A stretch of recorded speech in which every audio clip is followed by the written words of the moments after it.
Cada vez que vengo a este lugar, el Señor me honra de una manera maravillosa. No puedo distinguir muy bien los rostros y anhelo que el Señor les hable en esta noche. Me honra de muchas maneras, con sus pastores, con amistades. Extraordinario, me siento en casa, me siento mimado. Y eso es un problema, porque hoy esbocé una expresión y mi esposa me dice, ¿qué tiene que hablar lo que estábamos hablando con esto? Y en realidad estaba pensando cosas que no tenía que pensar y las dije así al aire. Pero realmente me siento muy bien. Pero también me siento con un compromiso y con una responsabilidad gigante tener que pisar esta casa. Ustedes están llenos de palabra. Ustedes no son una iglesia que carecen, todo por lo contrario. Me obliga y aún asumo la responsabilidad de lo que tengo que compartir ahora. Una palabra que seré solamente un conductor de aquello que entiendo y creo, algo que hoy Dios nos dio habiendo cambiado el mensaje varias veces, como siempre es habitual, que ya estamos acostumbrados a estas cosas que Dios nos hace.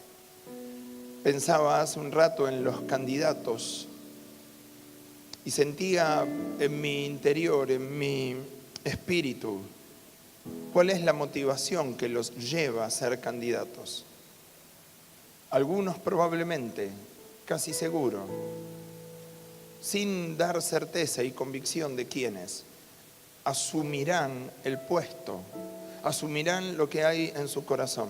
El problema es qué es lo que van a hacer cuando estén en ese lugar. Y yo creo que no se tienen que olvidar que es Dios el que los pone. Sea su conducción y su gestión honorable o sea corrupta, es Dios. Nosotros no estamos para criticarlos.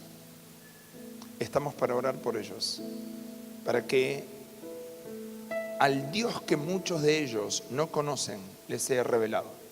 Y estamos para revelar al Dios que muchos no conocen. Muchos creen que somos religiosos. A mí me gusta un amante de Dios, un amante que tiene relación y que no es religioso, porque la religión seca.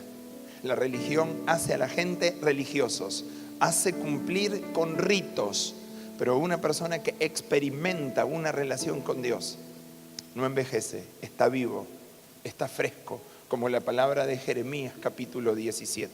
Sin mucha más introducción, vayamos a la palabra porque creo que me sorprendí la manera en que en el living, ahí en el lugar donde estábamos parando, Dios me mostró una palabra que no estaba en mi agenda y mucho menos en el guión. Si tuviéramos que titularla, le voy a decir algo a mucha gente que no le gusta. Cuando Dios te quiere mudar a otro hombre. Y rápidamente pensé, ¿a cuántos de nosotros nos gusta o nos apetece las mudanzas? No hay muchas personas. Mi esposa me está queriendo convencer que nos mudemos a un departamento. Le digo, seguí soñando, porque yo de mi casa no me muevo. Pero ya estamos siendo grandecitos y vamos a... No, vos de mi casa con patio no me sacás. Y hay gente que le gusta las mudanzas, pero hay otros.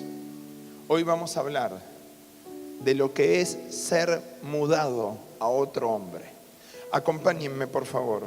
Papá, yo te pido que tu Espíritu Santo se siga moviendo como lo hizo en el inicio. Gracias por permitirme estar en esta plataforma. Por momentos no me siento calificado, solo necesito que tú me guíes y me direcciones para que la palabra que salga de mi boca no sea por propia inteligencia, no sea solamente una narrativa, sino que la palabra que emita mi boca tenga espíritu y tenga vida, para que podamos ver personas transformadas bajo el poder de Dios. Gracias, amado. Muchas gracias por permitirme estar en este lugar. Nada de todo lo que sucede es por mí, es por ti. Si vos no estuvieras en este lugar, nada sería igual. En el poderoso y precioso nombre de Jesús, amén. Vengan conmigo, por favor, a Génesis capítulo 12. La multimedia va a plasmar la placa.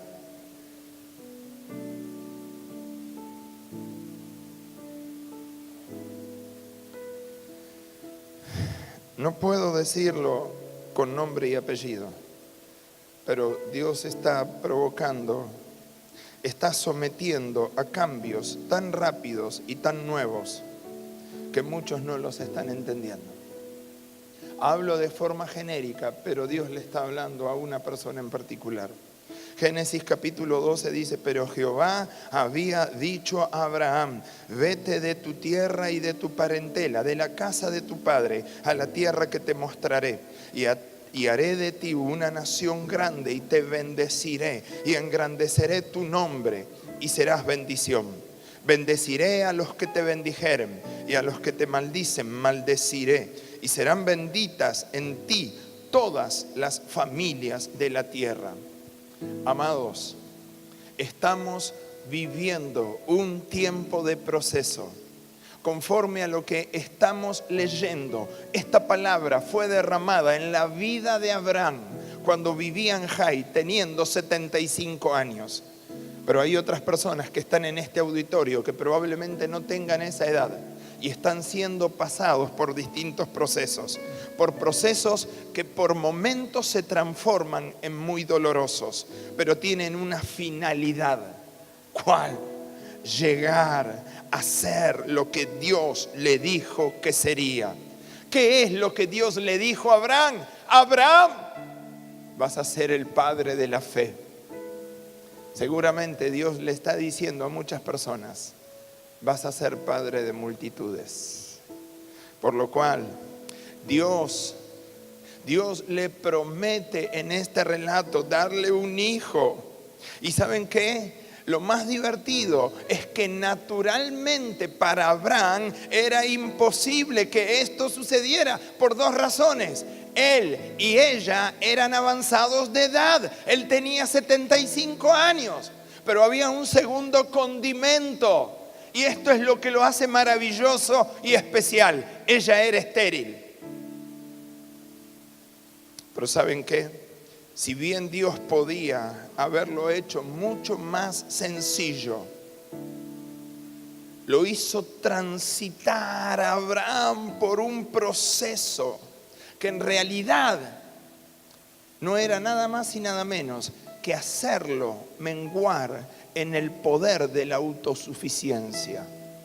Porque Dios lo que estaba generando, Dios quería ponerlo en un lugar para que realmente su propósito se pudiera cumplir. Abraham hasta este momento no lo estaba entendiendo, como muchas personas no están entendiendo.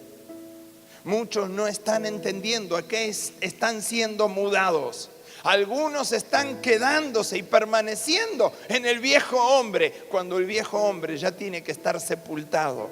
Y lo que se tiene que ver en nuestras vidas es a Cristo en mi vida. No me voy a cansar de repetirlo, porque no estoy acá para hablar una palabra que contenga humanismo. Estoy aquí para sembrar una palabra cristocéntrica, una palabra que cuando penetre a tu espíritu, lo que renueve sea tu esperanza, te vuelva al propósito. Podría hablarte de un montón de psicólogos, de algunos neurocienciistas, podría hacerlo, pero solamente llenaría tu intelecto, pero tu espíritu se iría vacío.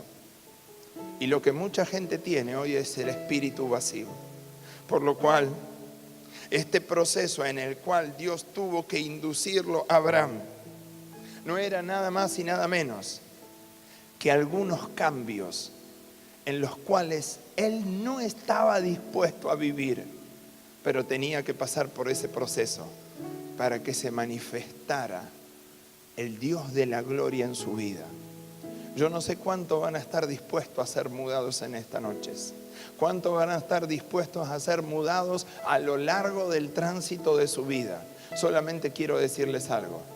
Hay mudanzas que son rápidas y solamente te permite embalar lo poco que tenés. Estamos en Jai. Jai no es el sitio de tu bendición. Yo te voy a llevar a tu tierra prometida Y tu tierra prometida no tiene que ver con disfrutar con un trozo de tierra. No tiene que ver con el lindo auto que acabas de adquirir. No tiene que ver. Todo eso es el regalo de Dios. Lo que el Padre quiere es que haya hijos que le busquen, que le amen. Y si Él está acá, todo es mucho más fácil. Por lo cual la primera cosa, habiendo leído el capítulo 12, quiero ir diciendo cuál fue la primer mudanza que Dios le tocó someterlo. La primera cosa, en el versículo 1 dice: pero Jehová le había dicho a Abraham: vete de tu tierra y de tu parentela. ¿Qué fue lo que estaba haciendo? Lo estaba mudando de pensamiento. El vago, perdónenme por esta expresión, estaba muy cómodo viviendo con quien estaba viviendo. Y el propósito de Dios no era que él estuviera en Jai.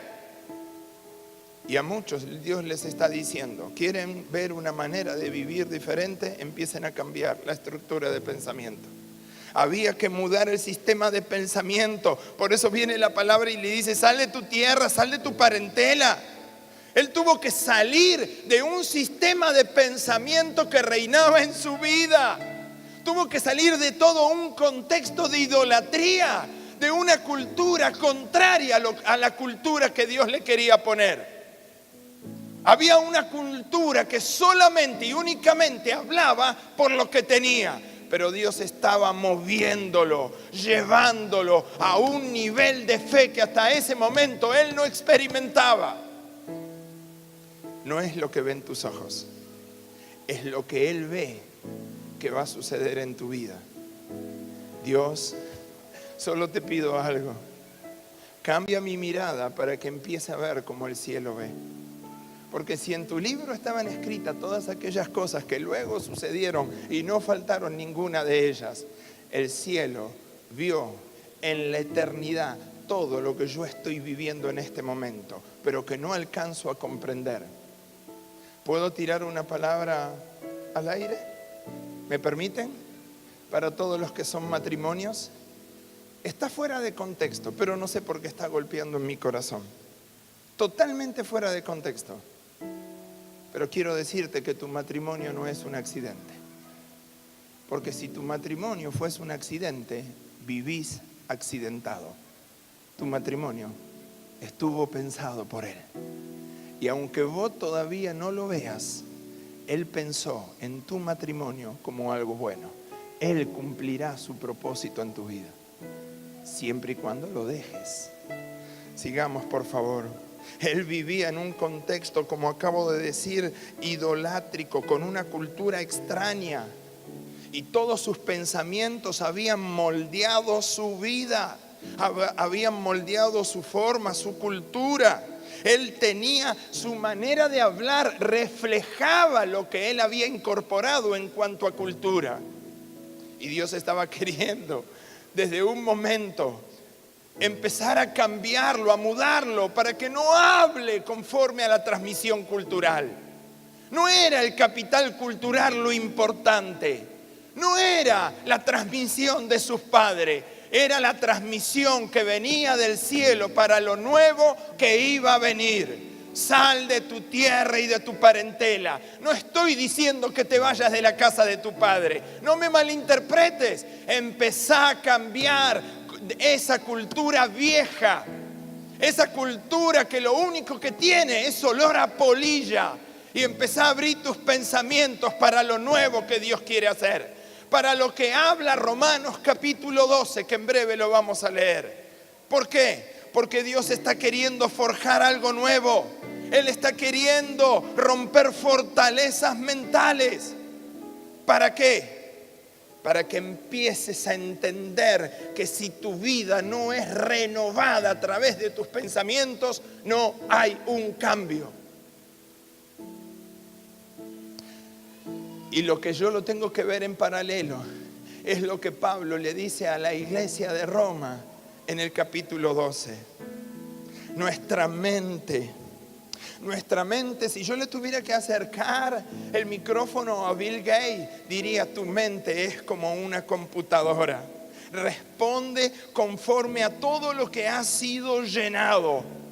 Todo lo que vos fuiste incorporando, nutriendo. Y dentro de esa computadora hay programas que son maliciosos, hay otros programas que son capciosos. Es decir, dentro de tu mente hay pensamientos que son basura. Pensamientos que lo único que hacen es impedir que la renovación, que la persona de Cristo entre en tu vida. Pero cuando nosotros empezamos a llenar nuestra mente con pensamientos nuevos, a través de una vida nueva, esa vida solamente es provocada por Jesucristo. Empezamos a caminar y a ver los códigos de Dios. Cada vez que empezamos a incluir la palabra de Dios en nuestra vida, mediante la lectura diaria, el Espíritu Santo nos empieza a revelar y comienza en nosotros a hacer una transformación y una renovación como pocas veces creíamos que iba a suceder. ¿Quién lo hace? El Espíritu de Dios. ¿Por qué? Porque el Espíritu de Dios lo que desea es que muestres a Cristo en tu vida. No solamente fue mudado, no solamente fue sacado. Vengan conmigo a Génesis capítulo 15, versículo 5. Gracias, muy atento, muy generoso. Génesis capítulo 15, versículo 5. Después de estas cosas, vino la palabra de Jehová a Abraham en visión diciendo: no temas. Estoy leyendo el versículo 1. Abraham, yo soy tu escudo, tu galardón será sobremanera grande. Versículo 4. Luego vino a él palabra diciendo: no te heredará sino un hijo tuyo será el que te heredará. Y le llevó afuera y le dijo: mira ahora los cielos y cuenta las estrellas si puedes contar. Y le dijo: así será tu descendencia. Muchos estarán preguntando: ¿qué es lo que estaba pasando? Cuando hay una persona con una estructura de pensamiento equivocada, está desenfocado. Y cuando estás desenfocado, hablas desenfocado. Lo que estaba queriendo hacer Dios con la vida de Abraham es poder focalizarlo para que su visión no sea corta, sino empiece a ver mucho más allá. Algunos con visión corta son como los caballos con orejeras, solamente alcanzan a ver lo que da el ángulo de su vista. Pero en realidad, el secreto de la flecha no está en la flecha, sino en cuánto se puede tensar el arco para que la flecha llegue más lejos. Lo estaba enfocando. ¿Qué? Lo llevó afuera y le dijo: mira. ¿Por qué? Porque si no te enfocas en la palabra de Dios, yo quiero que mires esto. Dios estaba tratando con él porque quería soltarle algo diferente. Pero él tenía una mente de imposibilidad, una mente de gallina, de pollo. Pero lo que venía revestía imposibilidad. Y para disfrutar lo imposible hay que abrir el entendimiento. Ya no se trata de ver como tú ves, se trata de empezar a ver como el cielo ve. Por eso en tu libro estaban escritas todas aquellas cosas que luego fueron formadas. Nuestra visión muchas veces va a determinar nuestro destino. Por eso hoy tenemos que preguntarnos dónde estamos poniendo el foco de la atención. Cuando uno puede observar y leer la historia de José, vemos un hombre sufrido. Empezamos a ver que sus hermanos lo tiraron en el foso. Los enemigos lo vendieron como esclavo. Su jefe lo metió preso injustamente. Pero si hay algo que puedo levantar la bandera, es que él no se detuvo. ¿Por qué? Porque él tenía los ojos enfocados en Dios. Nada lo hizo perder, porque él sabía cuál era su destino. Él sabía dónde Dios lo iba a llevar. Por eso, mis queridos y amados hermanos, Dios Cuando te pone en un grave problema, el problema no es el problema, es la próxima bendición que viene detrás del problema. ¿Por qué? Porque no nos tenemos que enfocar en el problema, sino lo próximo que voy a obtener gracias a ese problema. Yo seré formado conforme a la imagen de aquel que sufrió mucho más de lo que yo estoy sufriendo. Pero lo que Dios anhela es que Cristo se manifieste en mí. Todo lo que Dios estaba haciendo con Abraham tenía una razón de ser. Estamos hablando en el comienzo de la civilización y Dios ya lo estaba mudando a renunciar a su vieja vida para que se empiece a ver al Cristo glorificado. Es un plan maravilloso el que Dios tiene para con tu vida, porque nada lo hace por casualidad. Todo fue pergeniado antes que vos nacieras. Primera cosa, ¿qué fue lo que hizo? Lo mudó, lo sacó, lo enfocó. Y ahora, habiendo pasado desde los 75 años que tenía, Dios le vuelve a hablar en Génesis capítulo 17. Nuevamente volvemos al versículo 5, pero me tomaré el atrevimiento, sin molestar a la gente multimedia, a leer desde el versículo 1. Era Abraham de edad de 99 años. ¿Cuántos años ya habían pasado? 75, 99. Cuando le apareció Jehová y le dijo: Abraham, yo soy el Dios Todopoderoso, anda delante de mí y sé perfecto. Y pondré mi pacto entre mí y ti y te multiplicaré en gran manera. Entonces Abraham se postró sobre su rostro y Dios habló con él diciendo: he aquí, mi pacto es contigo. Y serás padre de muchedumbre de gentes. Y no se llamará más tu nombre Abraham, sino que será tu nombre Abraham, porque yo te he puesto como padre de muchedumbre de gente. El foco se había ido de cuadro. Las cosas se estaban viendo un poco turbias. Como me dicen uno de mis alumnos: profe, veo pixelado. ¿Cómo se ve pixelado? Medio así como turbio. Y Dios lo vuelve a reenfocar. Y cuando lo vuelve a reenfocar, lo renombra y le enseña su nuevo nombre. A partir de ahora vas a tener que cambiar tu lenguaje, porque te quiero decir algo. Abraham tenía que empezar a hablar lo que Dios hablaba de él. Todo lo que vos hables, lo que yo hablo, condiciona mi manera de pensar. Él solo quería un hijo.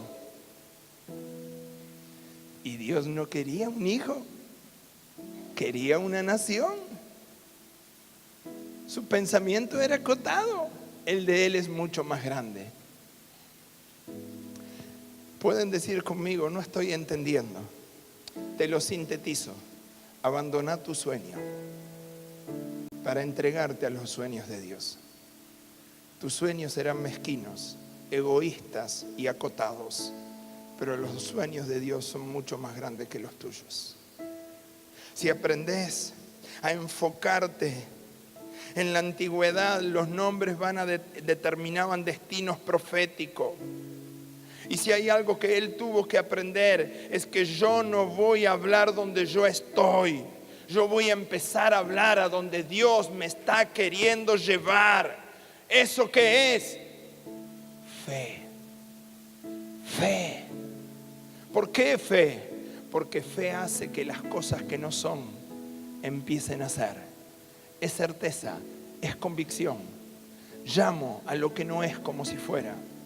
Llamo a mis hijos que están en la calle, que se fueron y están algunos drogados, tirados a que vuelvan a mi casa.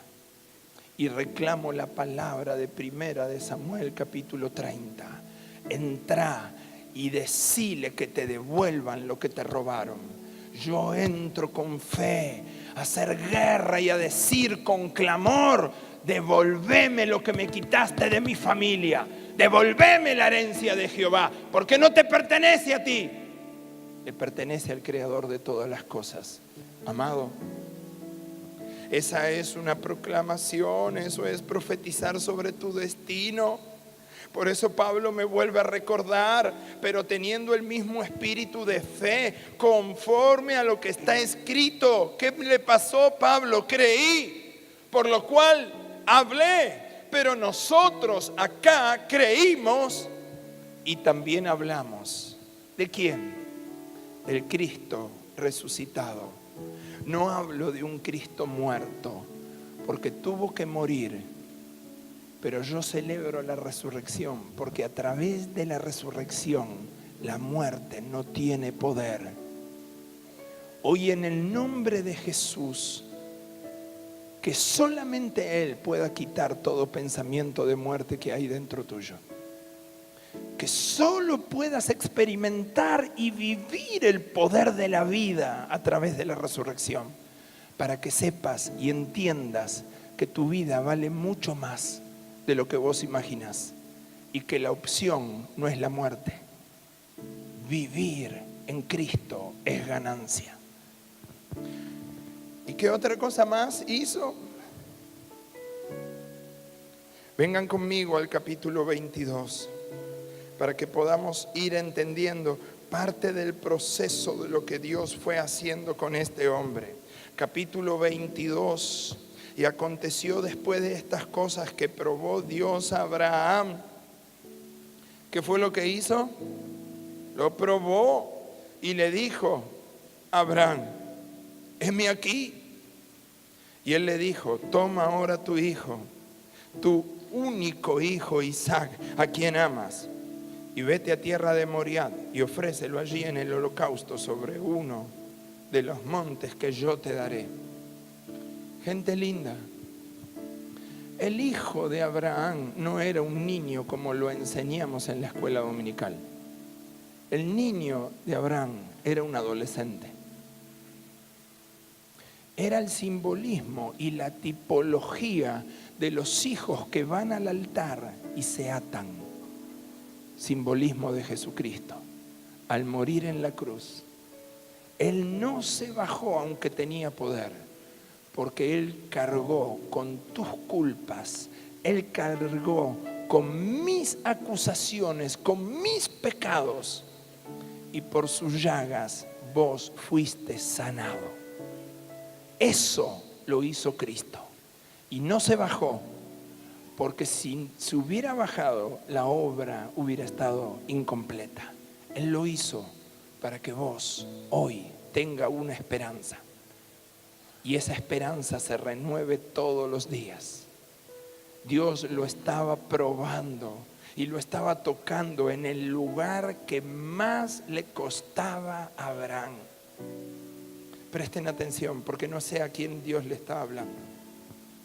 Porque Dios le está pidiendo algo que lo tienen atado. Que ustedes dicen: esto es mío. Y de todo lo que te dio Dios, nada es tuyo. Disfrútalo, porque solo es por un tiempo. Porque la bendición después se multiplica y viene de otra manera. Cuando Dios lo probó, Dios lo que quiso empezar a tocar como parte del proceso final era empezar a tocar el entendimiento y la comprensión para qué había sido llamado. Si él no entendía, si no comprendía, menos iba a entender el propósito que Dios tenía, menos iba a entender el proyecto. Por lo cual, lo que Dios iba a hacer con él era mucho más alto. Lo que Dios va a hacer contigo, mi querido y amado hermano, y todos aquellos que nos están escuchando a través de internet, lo que Dios quiere hacer es mucho más alto de lo que vos imaginás. no tiene que ver con un don, no tiene que ver con un talento, no tiene que ver con hablar en lenguas, con ser profeta, es mucho más alto. Impartir la vida de Cristo a una sociedad, ser padre de muchos que hoy están pasando por orfandad, ser padre de multitudes, cuando hay mucha gente que no se hace cargo de lo que genera y engendra. Lo que Dios tenía para Abraham era mucho más, era superior, más grande de lo que Abraham podía entender, de todo lo que podía imaginar, de todo lo que su cabeza podía diseñar. Pero él solo quería, como dije breves momentos atrás, solo Abraham quería un hijo, era lo único que quería. Pero Dios pensaba en una nación. A veces pensás solamente en tu enramada y Dios te está quitando del sitio de comunidad, de tu comodidad, para llevarte a un lugar mucho más espacioso. Canaán es el sitio de tu promesa, es el sitio donde Dios soñó que te iba a poner. Deja de ser escaso, deja de disfrutar como Pedro. ¿Por qué no nos quedamos acá? Está de lindo. Uy, mira, aleluya, aleluya, levantemos las manos. No, la misión de la iglesia no es solamente y únicamente estar acá, es salir y manifestar el amor de Dios a todos los que están ahí afuera. No ser indiferentes, porque si hay algo que Cristo me mostró a lo largo de su ministerio, es que la gente a Él le importaba. Él estaba donde estaba la gente. Pero otra cosa más, el proyecto de Dios siempre fue tratar con personas y no con animales. Hola, ¿es maravilloso? ¿Sí o no? Esos son los pensamientos que Dios tiene. Y son pensamientos donde generalmente va a romper tu estado de quietud, tu pereza, para llevarte a un sitio mucho más. Dios estaba diseñando algo para él. Y detrás de él, aunque él no lo podía ver, había innumerables generaciones. Por eso yo debo entender que cuando Dios me pide algo, es porque Él quiere darme algo mayor. Nunca rehusemos nada de lo que Él nos ha dado. Porque todo lo que Él nos ha dado, ¿qué es? Son semillas. Semillas para lo que Él quiere hacer. Y la pregunta que quiero hacerte en esta noche antes de finalizar: ¿qué es lo mucho para tu vida? Lo mucho para tu vida es poco para Él. Porque Dios tiene pensado mucho más para ti de lo que tú imaginas.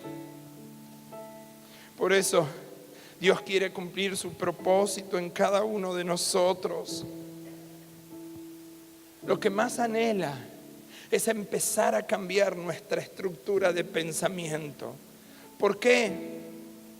Porque lo que Dios anhela, Efesios capítulo 4, para que toda la iglesia lo podamos leer. Efesios capítulo 4.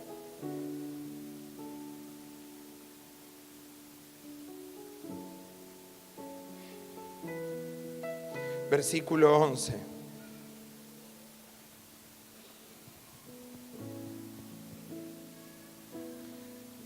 Hay cosas, mi amado y precioso pastor, que no las entendés, pero todas son necesarias para el progreso y la vida de esta iglesia. Por eso Dios habla de mudanzas, y no hablo de mudanzas de edificios, aunque eso llegará en su tiempo y cuando sea, pero la iglesia tiene que ser mudado a otro nivel. ¿Cuál es la idea? ¿Qué es el mayor objetivo que le transmite el apóstol a la iglesia en Éfeso? La que luego en Apocalipsis dirá: ¿por qué? ¿Por qué se está apagando tu lámpara? ¿Por qué está menguando tu amor por el Señor? Una iglesia que lo tenía todo, pero ¿saben lo que carecía? Efesios capítulo 1, 17 y 18. No dejo de orar por sus vidas para que espíritu de sabiduría y de revelación vengan sobre ustedes. Tenía todo, pero no tenía sabiduría y no tenía revelación. No estoy diciendo que tenían que hablar en lenguas largas, lenguas cortas, no estoy hablando de eso. Estoy diciendo la guía y la dirección del Espíritu Santo. Porque si el Espíritu Santo no está en la iglesia, menos vas a conocer a Jesús. Porque lo que el Espíritu te tiene que revelar es lo de Juan 14. Te vas, nos vamos a quedar solos. No, les dejo el Paracleto. Les dejo el Consolador, les dejo el que les va a enseñar, el que los va a guiar, el que les va a recordar. Ustedes no se quedan solos, van a estar potenciados para la obra y la extensión del reino. ¿Por medio de quién? Por medio del Espíritu. Iglesia, no apague la vida del Espíritu que hay en tu vida. Tu vida es tan necesaria dentro del cuerpo que Josué me refleja que solamente porque uno pecó, infectó al resto del cuerpo. No creas que porque Dios te haya dado victoria sobre una batalla, ya te la creíste. Las batallas se ganan en oración. Una batalla ganada no es simbolismo de orgullo y de creer que Dios está contigo. Dios está contigo en tanto y en cuanto tú lo busques. Efesios capítulo 4, versículo 11 al 13. Y dice así: y él mismo constituyó a unos apóstoles, a otros profetas, a otros evangelistas, a otros pastores y maestros, a fin de perfeccionar a los santos para la obra del ministerio, para la edificación del cuerpo de Cristo, hasta que todos, ¿me ayudan? Hasta que todos lleguemos a la unidad de la fe y del conocimiento del Hijo de Dios, a un varón perfecto, a la medida de la estatura de la plenitud. ¿Cuál es el sueño de Dios? ¿Me ayudan? Que todos lleguemos a la estatura de Cristo. Todos. Es por eso que Él nos predestinó con ese fin. Y hoy está trabajando por medio del Espíritu Santo para que esto que Pablo dijo, que lo relató más de 2000 años atrás, hoy sea la realidad de la iglesia.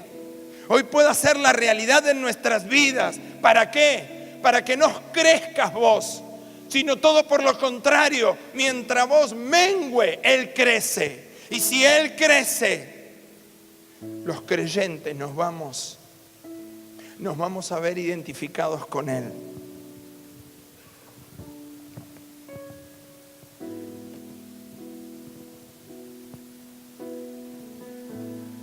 Los cristianos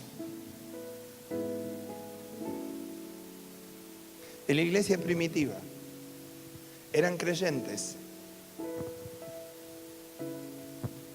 seguían a Cristo, y cuando la gente empezaba a ver que hacían exactamente lo mismo que Cristo, está la cámara, perdón. ¿Saben lo que dijo la gente? Estos son cristianos, hacen lo mismo que Cristo. ¿Saben lo que me estaban enseñando? No buscaban títulos. No iban a la universidad a llenarse de honoris causas. Ellos lo único que hacían era lo mismo que vos y yo tenemos que hacer. Hacemos lo mismo que Cristo hizo para que nuestra mente se renueve. Y si la mente y los pensamientos de Él empiezan a estar en mi vida, no van a ver mi vida, lo empiezan a ver a Cristo. Por eso, solamente 12 locos, 12 tarados con el respeto, transformaron la mitad, mucho más de lo que vos imaginaba. No me hace falta 20.000 personas, solamente 12 que estén dispuestos a morir al yo, pero a vivir en el poder de la resurrección de Cristo todos los días. Que no sea mi voluntad, sino la voluntad de aquel que me creó.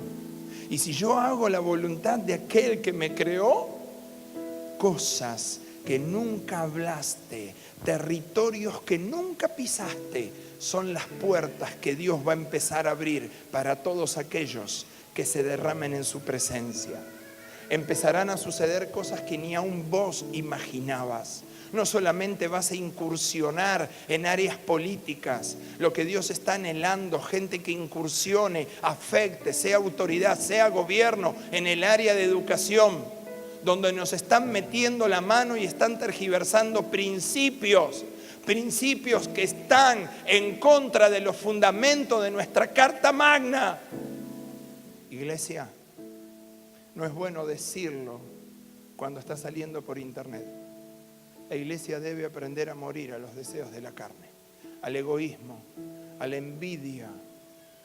No estamos acá para limpiarnos con moralina. La iglesia carece de la palabra de Dios. Y hoy cualquiera usa y manipula la imagen para ser efectiva. Y nos conectamos y nos metemos en páginas y miramos a todas las estrellas y tenemos algunos que lo único que hacen es meter falsa doctrina. Y la iglesia compra, y la iglesia cree. Y pertenezco a una iglesia que está a 10.000 kilómetros de San Nicolás. No, porque me siento identificado. Hermanos, Dios puso un pastor en cada iglesia para alimentar a las ovejas. Y con esto que estoy diciendo, deja de buscar afuera lo que Dios depositó acá adentro. Si Dios no te larga la bendición, es porque vos no estás sembrando en este lugar. Dios tiene retenido muchísimas cosas para sus vidas, pero no las suelta porque no hay gente que la cree. Y cada vez que me toca pisar esta plataforma, sabiendo quiénes estuvieron antecediendo, me da mucho miedo, porque no soy ni la sombra de todos los pastores que tuvo esta iglesia. Pero sí puedo interpretar parte del tiempo nuevo de lo que Dios está queriendo hacer en este lugar. Y la palabra de hoy, de mudarnos, tiene que ver con empezar a dejar la vieja vida para empezar a seguir la nueva vida de Cristo. Abandoná tu vieja vida. Ese es el llamado que voy a hacer en esta noche. Abandoná tu vieja estructura de pensamiento. Te convertiste al Señor. Gloria a Dios. Crees que sos salvo. Pero la obra total se ve en el cambio, en la transformación del entendimiento. Porque muchos creen en Jesucristo, los mismos demonios creen en Él, pero no fueron transformados. Y lo que Dios está necesitando, gente que cambie la mente de pollo para tener mente de reino. Mente de reino, mente de reino. Hola, todavía no entendés lo que es la mente de reino. Yo trabajo para el reino, no trabajo para una denominación. Y el reino de los cielos me pone y me saca, me pone y me saca. Me lleva a las varillas donde hay 20 vagos y me trae a San Nicolás, donde hay cientos y cientos de personas. Y puedo estar en San Bernardo, Chaco, en medio de las tribus Com, donde no saben leer y escribir. Y ahí el reino se está estableciendo. ¿Por qué se establece? Porque cuando hay uno que le cree a Dios, todas las cosas empiezan a ser transformadas. San Bernardo, lote 6, no tenía agua, ahora tiene agua. ¿Saben por qué? Por una persona que se atrevió a creerle y le está predicando a 300 chicos y dándole en un merendero. A los 300 chicos que van al merendero en San Bernardo empezaron a venir su familia. ¿Saben cuántos grupos de crecimiento ya tenemos? 9. Y 9, donde no tenemos iglesia, 9 grupos constituidos entre 25 y 30 personas. Algunos se desesperaría. ¿Cuántos son? Más de 300 padres que fueron ganados en 2 años. ¿Y todos por qué? Por los niños. ¿Todo por quién? Por los niños. Porque fueron los niños. Vení para acá. Papá, vení para acá. Y empezaron sus hijos a cambiar sus hogares. Porque hubo padres duros que no quieren cambiar. Por eso sus hijos van a cumplir lo que Dios está anhelando de sus vidas. Dejen que Dios los use y que Dios cumpla el proyecto y el propósito que hay en ustedes. Finalizo. Quiero orar por todos aquellos que, aún sintiendo que la palabra los ha desafiado, están dispuestos a ser mudados, a estar siendo mudados a una manera de pensar diferente, donde lo único que pueda escuchar el pastor es decir: lo que vos me digas que yo tengo que hacer, yo lo voy a hacer. Eso es complicado. No fuimos llamados a tener muchas visiones. Duro, nadie entiende eso. Por eso muchos le aplican personalismo a la situación.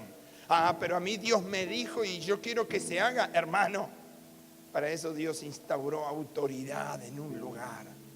Y las autoridades deben ser respetadas y sujetarme a esa autoridad. Iglesia, Dios los está pinchando y a más de uno sé que les ha hablado. Porque si Dios transforma tu manera de pensar, tu matrimonio cambia, tu casa cambia, tu trabajo cambia, tus finanzas cambian, tu área de trabajo, el ámbito de incumbencia donde te estás manifestando cambia. Porque soy un testimonio vivo de lo que es trabajar en un lugar por 30 años donde la corrupción camina a pasos agigantados y donde hay alguien que establece luz y gobierno, las cosas se detienen. Se detienen. Y los negociados se hacen por otro lado. ¿Por qué? Vamos a hacerlo cuando Sergio no esté, porque le tenemos miedo a este. ¿Miedo a qué? Y quizás nos mande al frente, no sabemos. Pero no podemos hablar cuando él está. ¿Saben qué? Hasta la manera de hablar de mis compañeros va cambiando. Hermanos, yo hoy creo, porque estoy pisando una escuela secundaria que antes no había pisado, y ya empecé a ver cambios en la vida de esos adolescentes. Sergio, es por vos, es por mí que esos chicos cambian. Pero esos chicos van a venir a vos cuando vean a Cristo. Si no, van a ir a otro. Si no te siguen, es porque no ven nada en tu vida. Pero si te siguen, es porque ven a Cristo dentro de tu vida. Iglesia, mientras oramos y cantamos,